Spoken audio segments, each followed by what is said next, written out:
Halo semuanya, perkenalkan nama saya Gabriela Amelia Nenggolan dengan NPM 2301051046. Di sini saya akan mempresentasikan hasil kerja saya yaitu dengan materi standar akuntansi sektor publik di entitas pelaporan dan entitas akuntansi.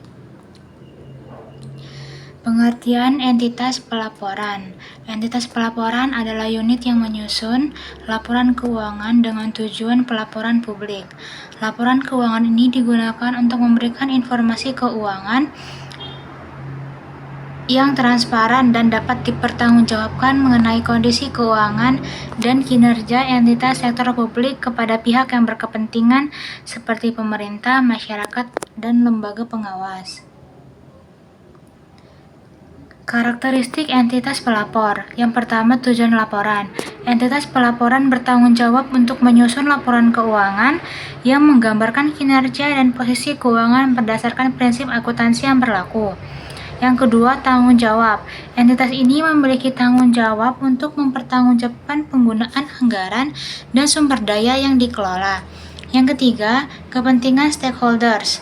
Laporan keuangan yang disusun oleh entitas pelaporan digunakan oleh berbagai pihak seperti legislatif, masyarakat, dan pihak pengawasan lainnya. Ciri-ciri entitas pelaporan sektor publik. Yang pertama, pemerintah pusat dan pemerintah daerah. Yang kedua, badan atau lembaga yang didanai oleh pemerintah. Misalnya, badan layanan umum, lembaga pendidikan yang dibiayai oleh pemerintah.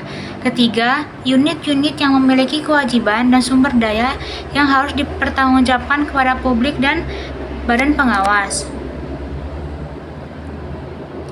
Selanjutnya ada pengertian entitas akuntansi atau accounting entity.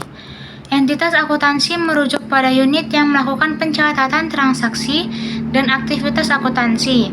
Entitas ini adalah pihak yang bertanggung jawab atas pengelolaan data keuangan dan penyusunan laporan akuntansi yang sesuai dengan standar yang berlaku. Berbeda dengan entitas pelaporan, entitas akuntansi lebih fokus pada pencatatan dan pengelolaan informasi keuangan. Karakteristik entitas akuntansi yaitu pencatatan transaksi. Entitas ini mengumpulkan, mencatat, dan mengolah informasi keuangan terkait dengan kegiatan operasional mereka. Lalu yang kedua ada pengendalian anggaran. Entitas akuntansi bertugas untuk memastikan bahwa penggunaan anggaran sesuai dengan rencana yang telah disetujui dan sesuai dengan ketentuan yang berlaku. Yang ketiga, penyusunan laporan internal. Laporan yang disusun oleh entitas akuntansi lebih bersifat internal untuk keperluan pengendalian, monitoring, dan evaluasi. Ciri-ciri entitas akuntansi sektor publik. Yang pertama, instansi pemerintah, misalnya kementerian atau lembaga yang mengelola anggaran pemerintah. Yang kedua, Badan Layanan Umum atau BLU, entitas yang menyediakan layanan publik dan mengelola keuangan secara terpisah.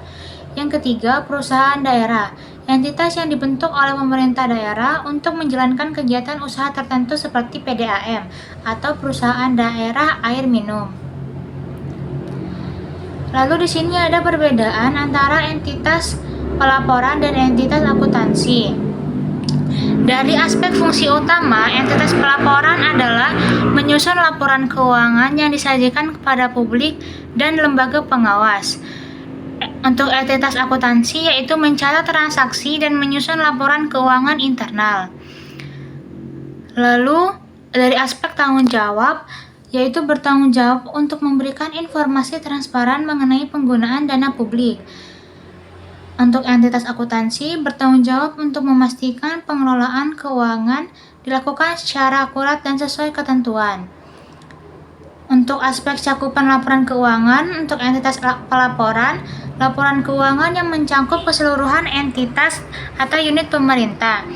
Untuk entitas akuntansi, laporan yang mencakup transaksi dan aktivitas yang dilakukan oleh entitas tersebut. Aspek stakeholders, entitas pelaporan itu seperti pemerintah, masyarakat, lembaga pengawas misalnya DPR. Untuk entitas akuntansi itu Stakeholdersnya ada manajer internal, pengelola anggaran, dan pejabat terkait di dalam instansi. Selanjutnya ada penerapan dalam PSAK sektor publik. Standar akuntansi sektor publik di Indonesia mengacu pada PSAK nomor 45 atau Standar Akuntansi Keuangan Entitas Nirlaba dan PSAK 33 tentang laporan keuangan pemerintah serta ketentuan-ketentuan dalam PSAP. Pernyataan Standar Akuntansi Pemerintahan yang mengatur tata cara pelaporan dan akuntansi di sektor publik. PSAP dan penerapannya. Yang pertama ada PSAP 1, berkenan dengan peraturan laporan keuangan pemerintah yang disusun oleh entitas pelaporan. 2. PSAP 2, menyediakan pedoman tentang sistem akuntansi pemerintahan yang digunakan oleh entitas akuntansi. Sebagai contoh, PSAP 1 mengatur bahwa pemerintah daerah adalah entitas pelaporan yang harus menyusun laporan keuangan secara transparan dan dapat dipertanggungjawabkan kepada publik. Sedangkan unit-unit internalnya seperti dinas keuangan atau instansi lain bertindak sebagai entitas akuntansi yang melakukan pencatatan dan pengelolaan data keuangan harian. Contoh kasusnya, pemerintah daerah itu untuk entitas pelaporan itu ada pemerintah daerah menyusun laporan keuangan untuk melaporkan penggunaan APBD kepada publik. Untuk entitas akuntansi seperti Dinas Keuangan Daerah yang bertanggung jawab untuk mencatat transaksi dan pengelolaan anggaran. Badan Layanan Umum atau BLU. Yang pertama, entitas pelaporan, BLU yang menyusun laporan keuangan untuk melaporkan kinerja kepada pemerintah terkait. Yang kedua, entitas akuntansi, unit administrasi atau keuangan yang mencatat transaksi keuangan harian di BLU. Sekian presentasi yang dapat saya sampaikan. Saya ucapkan terima kasih.